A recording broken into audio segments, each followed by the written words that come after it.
Hai Sobat Sehat semuanya, saya Dr. Tirta Wijaya. Di channel ini kita akan bahas berbagai masalah seputar kesehatan, dan pada kesempatan kali ini kita akan membahas mengenai pengobatan kanker.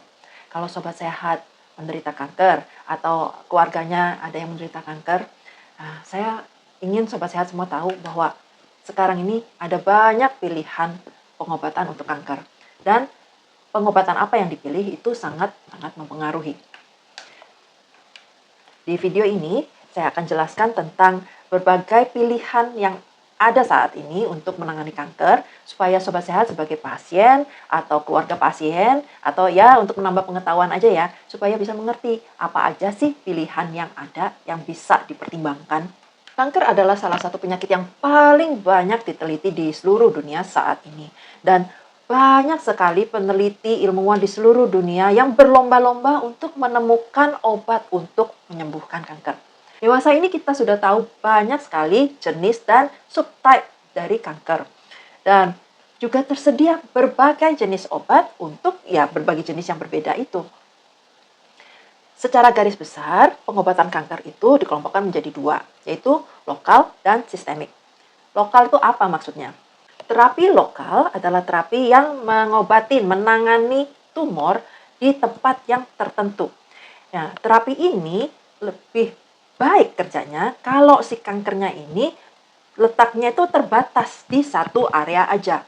Tapi kadang terapi lokal ini bisa juga digunakan untuk meringankan keluhan atau meningkatkan kualitas hidup dari pasien yang menderita kanker metastatik atau yang sudah menyebar ke bagian lain dari tubuh.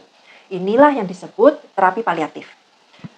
Contoh klasik dari terapi lokal itu adalah pembedahan sama radiasi. Contoh terapi lokal fisikal lainnya yang mungkin Sobat saya pernah dengar itu adalah photodynamic therapy yang menggunakan obat yang diaktifasikan oleh cahaya, terus hyperthermia yang menggunakan panas, laser, sama elektroterapi yang menggunakan arus listrik. Nah, yang lain-lainnya ini memang berguna, tapi pada kondisi-kondisi tertentu aja dan kurang luas ya pengaplikasiannya dibandingkan dengan pembedahan atau radioterapi yang pada umumnya. Mari kita kupas lebih dalam lagi. Bedah kanker itu adalah proses untuk mengangkat sebagian atau seluruh bagian dari tumor. Pembedahan ini adalah cara penanganan kanker yang paling pertama ditemukan dan bisa digunakan untuk berbagai jenis kanker. Pembedahan kanker ini juga macamnya ada macam-macam. Ada yang butuh disayat besar, ada yang butuh sayatannya kecil, disebutnya keyhole surgery, karena sayatannya itulah sebesar lubang kunci. Ada juga pembedahan yang nggak butuh sayatan sama sekali, macam-macam. Sebagian besar dari bedah kanker ini dikerjakan oleh dokter bedah kanker, dokter bedah onkologi. Tapi kadang ada juga beberapa jenis kanker yang dilakukan oleh spesialis lain yang subspesialis di kanker. Jadi tergantung dari jenis kankernya sama jenis pembedahannya juga ya. Nah, ada banyak alasan kenapa sih perlu dilakukan bedah kanker. Nomor satu itu untuk paliatif, seperti yang saya sebutkan sebelumnya ya. Selain untuk paliatif, yang meringankan keluhan sama meningkatkan kualitas hidup si pasien, bedahan kanker itu bisa juga dikerjakan untuk mendiagnosis kanker. Ini disebut biopsi. Nah, pada pembedahan ini, dokter itu akan mengangkat sedikit jaringan. Itu disebutnya sampel ya, tisu sampel. Itu bisa sebagian kecil, atau bisa juga semua diangkat, terus dikirim ke spesialis lain yang disebut patologi anatomi. Dokter patologi ini kemudian akan memeriksa si sampel yang sudah diambil itu di bawah mikroskop untuk mengetahui apa sih penyakitnya, apa sih masalahnya di si jaringan ini. Pato itu artinya penyakit. Jadi biopsi itu bisa dikerjakan untuk penyakit lain juga, bukan cuma kanker. Nah, dokter patologinya ini kemudian akan mengirimkan laporan ke dokter yang ngirim, entah dokter bedahnya atau dokter onkologinya, apakah si jaringan sampel yang dikirim ini mengandung sel kanker atau enggak. Terus kalau iya memang mengandung sel kanker, jenisnya apa? Terus yang nomor 3, tujuannya adalah untuk menentukan stadium dari si kanker. Metode untuk menentukan stadium kanker yang paling sering digunakan itu adalah metode TNM. Itu metode yang mengklasifikasikan si kanker berdasarkan ukuran dan extent dari si T itu tumor, sama jumlah dari nodul atau kelenjar getah bening di sekitar si tumor yang mengandung kanker, sama apakah M-nya itu metastatik. Apakah kankernya itu sudah nyebar ke bagian tubuh yang lain. Dewasa ini, staging kanker itu dilakukan dengan imaging ya, pencitraan. Misalnya itu PET scan, CT scan, MRI. Tapi zaman dulu, sebelum ada teknologi imaging yang saya sebutkan itu, atau misalnya di beberapa daerah gitu ya, yang pasiennya itu nggak ada akses untuk teknologi pencitraan semacam itu, nah, dokter itu bisa aja mengoperasi, mengangkat kankernya itu untuk tahu seberapa besar sih kankernya, dan sekalian waktu diangkat kankernya itu diangkat juga kelenjar getah bening di sekitar kanker untuk dilihat apakah si kelenjar getah beningnya itu udah ke sebaran, ada anak sebarnya dari si kanker atau enggak. Penentuan stadium kanker ini sama pemeriksaan lainnya juga ya, biopsinya, itu sangat-sangat membantu dalam menentukan pengobatan apa sih yang sesuai untuk tiap-tiap pasien. Terus yang keempat, bedah kanker itu bisa dikerjakan untuk menyembuhkan si kanker, tapi kalau si kankernya ini hanya ada di satu lokasi di dalam tubuh. Kalau semua bagian dari si tumor kanker ini bisa diangkat beserta sedikit jaringan sehat di sekitarnya, ini bisa aja menyembuhkan si kankernya. Beberapa orang pasien yang stadiumnya sangat awal, kankernya nggak nyebar dan bisa diangkat semua, itu mungkin cuma perlu dioperasi aja, nggak perlu penanganan lainnya untuk kankernya. Tapi pasien lain mungkin perlu untuk melakukan treatment lain sebelum dilakukan pembedahan. Ya, itu untuk menciutkan si tumornya supaya lebih gampang dioperasi, atau di treatmentnya itu setelah operasi supaya bisa memusnahkan, membunuh sel-sel kanker yang kecil-kecil yang mungkin nggak keangkat karena nggak kelihatan sama mata si dokter bedahnya. Karena ya mikroskopik ya, kecil banget gitu loh. Kadang kalau kankernya itu nggak bisa diangkat seluruhnya, misalnya karena posisinya, atau karena lokasinya, atau karena kalau misalnya diangkat nanti dia merusak jaringan lain di sekitarnya, gitu ya, menurunkan kualitas hidup dari si pasien, ya kadang ya terpaksa disisain si kankernya itu. Dalam kondisi semacam ini, biasanya dokter bedahnya itu akan berusaha untuk mengangkat sebisa mungkin sel-sel kankernya sedapat mungkin, sebanyak mungkin, lalu sisanya itu akan diterapi dengan pilihan terapi yang lainnya.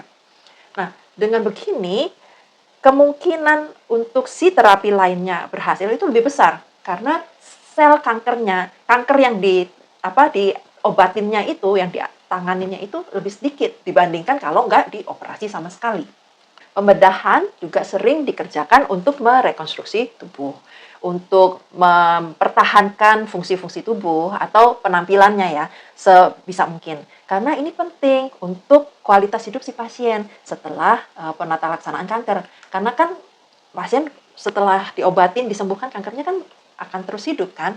Terus yang keenam, pembedahan kanker juga bisa dikerjakan untuk menurunkan risiko mendapatkan kanker di masa depan. Sobat Sehat pernah dengar nggak tentang Angelina Jolie yang melakukan prophylactic double mastectomy sama salpingo-oophorectomy? Nah, Angelina Jolie ini memutuskan untuk mengangkat jaringan yang sehat, yang tidak mengandung kanker. Diangkat, dibuang dia payudaranya, tuba falopinya, ovarinya, semua diangkat. Karena Angelina Jolie ini mewarisin mutasi gen BRCA1 dari ibunya. Dengan mengangkat organ-organ tersebut sebelum ada kanker, Angelina Jolie ini secara signifikan dia menurunkan risiko terkena kanker payudara sama kanker ovarium di masa yang akan datang. Tapi meskipun itu namanya pencegahan, bedah preventif, pembedahan ini sama sekali nggak menggaransi bahwa orang yang melakukan operasi preventif ini nggak akan terkena kanker seumur hidupnya setelah dioperasi. Enggak. Jadi, operasi ini membantu untuk menurunkan risiko secara signifikan. Tapi, orang yang menjalani operasi pencegahan ini tetap harus dilakukan screening rutin untuk mendeteksi secara dini kalau terjadi kanker. Kemudian kita bahas tentang radioterapi. Radiasi terapi atau penyinaran adalah penanganan kanker yang menggunakan partikel energi tinggi atau gelombang energi tinggi seperti sinar X-ray, terus sinar gamma atau elektron atau proton untuk membunuh kanker. Nah, ada berbagai cara untuk menyinari si sel-sel kankernya ini, tergantung dari jenis sama lokasi dari si kankernya. Dokter yang spesialisasinya untuk menangani kanker dengan menggunakan radiasi disebut onkologi radiasi. Ada 3 cara utama untuk mengaplikasikan radioterapi. Yang pertama itu adalah dengan external beam. Ini adalah cara yang paling sering untuk digunakan, di mana si mesin radiasinya ini akan menyemprongkan sinar energi tinggi ke tubuh pasien, ke tumornya. Secara garis besar, ada 3 jenis radiasi yang ada saat ini. Yang pertama itu adalah photon beams. Ini seperti mesin X-ray ronsen yang digunakan untuk kalau kita lihat patah tulang atau gigi bolong, tapi jauh lebih kuat beamnya. Sinar ini akan masuk ke tubuh pasien, menembak ke kanker-kankernya, sel-sel kankernya, lalu keluar di bagian tubuh pasien satunya. Semua sel-sel yang dilalui oleh sinar ini akan rusak. Sel-sel termasuk juga sel-sel sehat. Jadi bukan cuma sel-sel kanker yang dirusak. Metodenya juga macam-macam. Contohnya ada yang 3D, Three-Dimensional Conformal Radiation Therapy. Terus ada yang Intensity Modulated Radiation Therapy. Terus ada yang Stereotactic Radiosurgery sama Stereotactic Body Radiation Therapy, di mana mereknya tuh juga macam-macam. Ada X-Knife, CyberKnife, Common Knife, ya itu merek ya. Metodenya sama.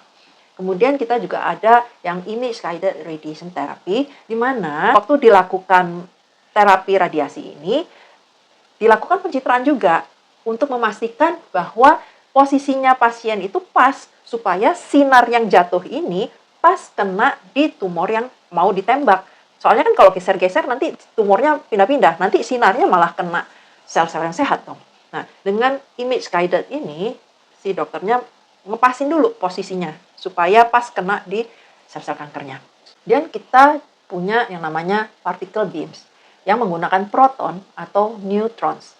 Yang dia tuh bedanya dengan photon ya, kalau proton atau neutron itu ada jarak tertentu waktu mereka melepaskan energinya. Jadi si proton atau neutron ini bisa menembus masuk ke tubuh pasien sampai ke sel-sel kanker yang mau ditembak, tapi stop di situ. Dia nggak lanjut, nggak tembus ke belakangnya. Jadi efeknya ke sel-sel sehat yang ada di belakangnya si tumor itu lebih sedikit.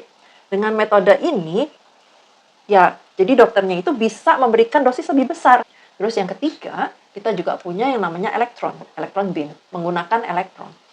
Nah, bedanya elektron ini, itu dia nggak sampai dalam, dia nggak bisa nembus dalam ke tubuh. Jadi biasanya digunakan hanya untuk kanker-kanker yang superficial, yang ada di permukaan kulit. Ya, contohnya ya kanker kulit. Radiasi eksternal ini biasanya diberikan dalam waktu beberapa menit, sehari sekali atau 2 kali sehari, selama beberapa minggu berturut-turut sebagai pasien rawat jalan. Kenapa harus diberikan dicicil dalam dosis-dosis kecil? Karena kalau dikasihkan dalam dosis besar sekaligus, nanti badan si pasien nggak kuat. Jadi dikasihnya sedikit terus istirahat, sedikit istirahat, supaya si kankernya itu yang disasar mati, tapi tubuhnya itu bisa memulihkan diri. Istilahnya itu kayak misalnya kalau sobat sehat mau angkat air. Sobat sehat angkat air 1 gelas 5 menit terus ditaruh, 5 menit terus ditaruh. Sama kalau ngangkat langsung 1 liter, 2 liter, nggak ditaruh-taruh. Tubuhnya nggak kuat kan, capek kan kalau sekaligus banyak. Ya kira-kira seperti itulah. Radioterapi ini juga bisa dilakukan pada waktu pasiennya sedang dibedah. Jadi ini disebutnya intraoperative radiation therapy. Di mana ini biasanya dikerjakan buat tumor yang nggak bisa diangkat seluruhnya. Jadi si dokter bedahnya itu akan mengangkat tumor sebisa-bisanya, terus sinar radiasinya itu akan ditembakkan ke daerah yang tumor sisanya, atau mungkin diangkat semua terus sekelilingnya itu ditembakin untuk menurunkan kemungkinan kekambuhan. Jenis yang kedua adalah radiasi internal atau disebut brachytherapy. Ini dikerjakan dengan cara memasukkan sumber radiasinya ke dalam tubuh, baik ke dalam tumornya sendiri atau dimasukkan di dekat-dekat tumornya untuk membunuh si sel kanker dari dalam tubuh si pasien. Nah, biasanya ini pasiennya perlu dirawat inap, nggak seperti yang tadi external beam yang bisa rawat jalan ya. Kalau ini rawat inap 1 atau 2 hari lah. Nah, terus yang ketiga, itu caranya adalah dengan radiasi sistemik. Dengan cara ini, si sumber radiasinya itu dimasukkan ke tubuh pasien lewat mulut atau lewat vena, diinjeksikan. Dengan obat ini, begitu masuk mulut atau diinjeksi, akan menyebar ke seluruh tubuh. Jadi itulah sebabnya disebut sistemik. Tapi meskipun disebut sistemik, semua terapi radiasi itu sebenarnya adalah bersifat lokal. Termasuk juga radiasi sistemik itu juga lokal. Karena si sumber radiasinya itu nggak ngefek ke seluruh tubuh. Dia cuma ngefek di bagian-bagian tertentu aja. Bahkan pada systemic radiation ya, radiasi sistemik itu, meskipun si obatnya dia diminum terus jalan-jalan ke seluruh tubuh, tapi dia akan ngumpul di tumor yang dituju, disasar, dan nggak terlalu pengaruh ke bagian-bagian tubuh yang lain. Jadi itu sebabnya terapi radiasi itu kurang efektif ya untuk menyembuhkan, untuk mengobatin kanker yang sudah nyebar metastatik ke bagian-bagian tubuh yang lain. Dan itu sebabnya kenapa staging dari kanker itu, stadium berapa, itu penting. Sama pentingnya seperti biopsi. Karena kita perlu tahu waktu kita membuat rencana terapi itu, ini perlunya sistemik atau lokal. Radioterapi itu juga dianggap lokal karena si tim radiasinya ini akan sangat-sangat hati-hati dalam membuat rencana terapi, menentukan dosis. Terus waktu nyinarnya atau waktu nyuntikannya juga sangat-sangat seksama. Supaya sel-sel kankernya itu bisa dibunuh sambil menjaga seminimal mungkin sel-sel sehat di tubuh itu yang di sekitar kankernya itu nggak terpengaruh. Mereka bisa aja loh dengan radiasi itu dibom. Efek sampingnya itu besar. Jadi fokusnya si tim radiasi adalah meminimalisir efek-efek samping ke sel-sel sehat di sekitar kanker yang disasar, tapi gimana caranya supaya sel kankernya itu rusak, mati. Saya pernah dengar pasien yang tanya, Betul nggak sih kalau terapi radiasi itu justru bisa menyebabkan kanker? ya sebenarnya ya kalau dibilang bisa, ya bisa. Namanya radioterapi, sama beberapa jenis kemoterapi, itu memang ada yang bisa menyebabkan kanker. Itu sebabnya kita waktu membuat rencana terapinya itu nggak sembarangan. Harus sangat hati-hati, dibuat sedemikian rupa supaya efek sampingnya itu bisa sekecil mungkin. Jadi ngerjainnya tuh nggak main-main gitu loh, sangat serius. Waktu ngasihnya juga nggak asal-asalan, nggak Udah, itu kan kayak X-ray ini, pasiennya nggak terasa, nggak sakit. enggak. Dosisnya itu waktu ngasihnya juga harus sangat-sangat seksama. Sama monitoringnya juga, supaya ya diminimalkan efek sampingnya sebisa mungkin. Penyintas kanker yang pernah mendapatkan terapi semacam ini memang memiliki kemungkinan sedikit lebih tinggi untuk menderita kanker lain di masa depan dibandingkan orang yang tidak pernah mendapatkan terapi semacam itu. Tapi kanker sekunder yang disebabkan oleh radioterapi itu biasanya munculnya bertahun-tahun kemudian, bahkan puluhan tahun kemudian setelah si terapinya selesai. Sementara kalau misalnya nggak dikerjakan terapi itu, pasiennya mungkin nggak akan bertahan selama itu. Paling cuma 6 bulan, 1 tahun, 2 tahun. Jadi, meskipun memang benar ada risiko meningkatkan sedikit kemungkinan mendapatkan kanker, tapi manfaat dari terapi ini lebih besar dibandingkan mudaratnya. Kalau dilakukan terapi ini akan dapat kanker mungkin 20-30 tahun kemudian. Kalau nggak dilakukan terapi ini mungkin dalam waktu 1-2 tahun sudah meninggal gitu loh.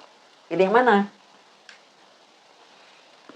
Dan lagi, nggak semua pasien penyintas kanker yang mendapat terapi ini pasti akan kena kanker di kemudian hari. Ada beberapa faktor yang mempengaruhi keterjadian kanker karena radiasi. Misalnya umur berapa waktu si pasiennya ini diradiasi, terus dosisnya berapa, seberapa luas area tubuh yang diterapi, terus jenisnya, kombinasinya apa aja, apakah radiasi doang, ataukah kemo doang, atau radiasi campur sama kemo, terus kondisi kesehatan umum dari si pasien. Wah, banyak deh. Jadi, dokter akan mempertimbangkan berbagai faktor risiko ini waktu membuat rencana terapi. Nggak sembarangan. Tuh, nggak sakitnya ini, obatnya ini, plok gitu. Enggak. Jadi, untuk tiap-tiap pasien itu dipertimbangkan baik-baik. Kalau radioterapi itu nggak bisa untuk mengobati seluruh tubuh. Sementara kalau sebagai terapi lokal, dia itu nggak seperti pembedahan yang nggak ada efek kanker di masa yang depan. Terus kenapa dokter kadang tetap menyarankan untuk dilakukan radioterapi? Ya, ini karena setiap modalitas, masing-masing modalitas terapi itu ada plus minusnya masing-masing. Mereka punya karakteristik sendiri-sendiri. Nah, radioterapi ini umumnya disarankan untuk digunakan untuk menyembuhkan kanker stadium awal. Untuk kanker stadium awal yang memang sensitif terhadap radiasi, radioterapi ini bisa menghancurkan seluruh kanker, sel-sel kanker secara benar-benar habis ya, mati gitu loh. Membunuh sel-sel kanker dan menyembuhkan si pasiennya tanpa pembedahan, tanpa kemo, tanpa terapi-terapi lain yang lebih invasif ya. Jadi kalau disinar itu ya disinar aja, nggak berdarah, nggak apa gitu. Lebih nyaman sih sebenarnya untuk pasien. Tapi untuk pasien lain, untuk kanker lain, mungkin radiasi terapi ini perlu dikombinasikan dengan kemo atau dengan obat-obatan lain atau dengan modalitas yang lain. Terus yang kedua, untuk mengkerutkan tumor sebelum dioperasi. Dengan demikian, kemungkinan si operasinya sukses itu lebih besar. Karena kan yang diangkat lebih kecil. Sel-sel yang di sekitarnya, yang kecil-kecil nggak kelihatan mata, kemungkinan sudah lemah atau mati. Nah, kalau dilakukan terapinya itu sebelum pembedahan, itu disebutnya neoadjuvan. Terus yang ketiga, untuk menurunkan risiko terjadinya kekambuhan. Kalau misalnya si radiasinya ini dilakukan setelah operasi, itu disebutnya adjuvan terapi. Fungsinya adalah untuk membersihkan si bekas-bekas yang di bedah gitu ya, dari sel-sel kanker yang mungkin nggak kelihatan, yang tertinggal. Sel-sel kanker yang nggak kelihatan mata karena saking kecilnya. Kadang juga radiasi itu dilakukan, disinarin ke area-area yang nggak ada kankernya, tapi kemungkinan besar kankernya itu akan menyebar ke sana. Jadi fungsinya itu adalah untuk pencegahannya. Terus yang keempat, untuk meringankan keluhan yang diderita pasien. Jadi dalam skenario ini, terapi radiasi itu bisa juga untuk pasien yang kankernya udah menyebar. Oke, saya tahu deh. Tadi saya memang bilang kalau terapi radiasi itu nggak efektif untuk menyembuhkan kanker yang sudah menyebar. Tapi kalau untuk paliatif itu fokusnya beda. Itu untuk meningkatkan kualitas hidup atau setidaknya untuk mempertahankan kualitas hidup dari si pasien. Bukan untuk menyembuhkan. Contohnya gini deh. Misalnya ini adalah kanker payudara. Tapi dia udah nyebar kemana-mana nih. Udah nyebar ke paru, nyebar ke tulang. Nah, waktu di paru itu kan jadi sesak nafasnya. Memang kalau di radiasi itu nggak bisa menyembuhkan yang udah nyebar-nyebar ini. Karena nanti dosisnya malah toksis gitu kan. Tapi supaya nggak sesek, nah, yang di parunya itu ditembakin, disinar, supaya keluhan dari si pasien membaik. Sekarang kita bahas apa yang dimaksud sistemik. Terapi sistemik itu yang terapinya itu menyebar ke seluruh tubuh dan bisa untuk menangani kanker-kanker yang ada di mana-mana, di bagian tubuh mana-mana. Karena ini efeknya ke seluruh tubuh, jadi terapi sistemik ini lebih cocok untuk kanker metastatik yang sudah nyebar. Atau untuk kalau misalnya untuk membersihkan sel-sel kanker yang mungkin ketinggalan, yang mungkin lolos waktu dilakukan terapi lokal. Dokter yang spesialisasinya untuk menangani kanker menggunakan obat-obatan disebutnya dokter onkologi medis. Obat kanker yang paling awal ditemukan itu adalah kemoterapi. Tapi sekarang banyak ilmuwan di seluruh dunia bekerja keras untuk menemukan obat-obat baru untuk kanker. Dan sekarang ini kita punya banyak pilihan obat sistemik selain kemoterapi. Contohnya ada targeted therapy, imunoterapi, hormon terapi, terus sama transplantasi sumsum tulang belakang. Kemoterapi adalah pengobatan kanker yang menggunakan obat-obatan atau kimia, kemo itu kimia, untuk membunuh sel-sel yang membelah diri dengan cepat untuk menghentikan atau memperlambat si pertumbuhan sel-sel tersebut. Jenisnya obat-obatan kemoterapi itu ada banyak dan penggunaannya macam-macam. Ada yang cuma satu obat cukup, ada yang harus dikombinasikan beberapa obat kemoterapi, 2 atau 3. Tapi sebagian besar kemoterapi itu harus digunakan dengan metode terapi kanker lainnya. Misalnya bedah sama kemo, atau kemo sama radiasi, macam-macam ya. Kemoterapi itu sangat-sangat beken terkenalnya itu karena banyak efek sampingnya. Ini karena yang namanya kemoterapi itu yang efeknya ke semua sel yang bertumbuh dengan cepat. Jadi bukan cuma sel kanker, tapi juga kena ke sel-sel sehat yang membelah dengan cepat. Misalnya itu sel-sel yang melapisin saluran cerna kita, mulai dari mulut sampai anus ya. Terus ada yang di sumsum tulang belakang, sama yang di akar rambut. Karena ya sel-sel itu memang terus-terus membelah. Gitu. Kalau yang sel-sel di saluran cerna terkena, ya efeknya macam-macam. Bisa sariawanan, bisa diare, bisa konstipasi. Terus kalau kena di sumsum tulang belakang itu yang fungsinya untuk memproduksi darah, jadinya bisa anemia atau darah putihnya turun, ngedrop gitu ya. Sama kalau di sel-sel akar rambut yang kena ya rontok rambutnya. Nah, tapi kabar bagusnya, positifnya, sebagian besar dari efek samping kemoterapi ini akan hilang, pulih begitu si terapinya selesai. Jadi rambutnya akan mulai tumbuh lagi, kayak gitulah. Kemudian kita bahas adalah targeted therapy atau terapi tepat sasar. Ini adalah terapi kanker yang menggunakan obat-obatan juga yang hanya menyasar pada hal-hal tertentu, misalnya perubahan, mutasi, atau protein tertentu yang ada di sel-sel kanker, yang menyebabkan si sel-sel kanker itu bertumbuh dengan sangat cepat, membelah diri dengan sangat cepat, atau bisa menyebar. Ini adalah perbedaan utama antara terapi tepat sasar atau targeted therapy dibandingkan kemoterapi. Kemoterapi itu kan tadi seperti saya bilang, dia kena ke semua jenis sel yang membelah diri dengan cepat, yang bertumbuh dengan cepat, termasuk juga sel-sel yang sehat, bukan cuma sel kanker. Nah, sedangkan pada terapi tepat sasar, ya sasarannya itu hanya si kanker-kanker sel aja yang mempunyai target. Dan sel-sel sehat di sekitarnya ya, itu nggak diapa-apain, nggak kena. Tapi meskipun, wah ini kelihatannya obatnya top, markotop, hebat banget gitu ya. Terapi ini bukan untuk semua orang. Nggak semua orang yang punya kanker bisa pakai obat ini. Ada obatnya yang memang sudah beredar di pasar dan bisa dipakai. Tapi banyak kanker yang belum ada targeted terapinya. Yang sel targetnya belum diketemuin, atau yang sel targetnya udah ketemuin, obatnya belum ada, atau sedang diteliti atau gimana. Udah gitu, selain ketersediaannya, si target di dalam sel-sel kankernya itu juga bisa berbeda dari orang yang satu ke orang yang lain. Meskipun jenis kankernya sama. Itu sebabnya kenapa dokter perlu memeriksa dulu si kankernya ini, sel kankernya ini, dengan melakukan pemeriksaan biomarker untuk mengetahui apakah si kanker yang tertentu ini bisa diobatin dengan si obat targeted terapinya. Terapi tepat sasar ini disebut precision medicine karena dia memang sangat presisi. Imunoterapi adalah pengobatan kanker yang membantu sistem kekebalan tubuh atau sistem imun si pasien sendiri untuk melawan kanker. Salah satu tugas penting dari sistem kekebalan tubuh kita itu adalah untuk mendeteksi sama menghancurkan sel-sel yang tidak normal.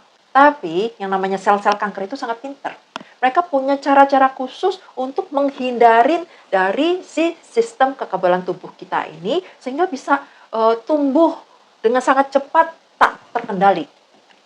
Ada sel kanker itu yang bisa menyembunyikan diri dari si sistem imunitas kita. Sehingga meskipun ada tapi seperti nggak diapa-apain sama si sistem imun. Ada juga sel-sel kanker yang punya protein khusus di permukaannya yang bisa menonaktifkan si imunnya. Jadi si sistem imun kita ini ketemu, oh ini kanker nih, tapi dia punya senjata untuk membuat ini tidak berdaya. Oh macam-macam lah, pokoknya sel kanker itu pinter gitu loh untuk menghindarin dari sistem imun yang kerja. Nah, obat-obatan imunoterapi yang berbeda itu cara kerjanya juga beda-beda. Ada imunoterapi yang bekerjanya sebagai checkpoint inhibitor. Ada yang caranya dengan transfer T-cell. Terus ada yang berupa monoclonal antibody, ada yang berupa immune system modulator, ada juga berupa vaksin kanker. Nah, efeknya si imunoterapi ini bisa sangat-sangat dramatis, tapi bisa juga sulit untuk diprediksi.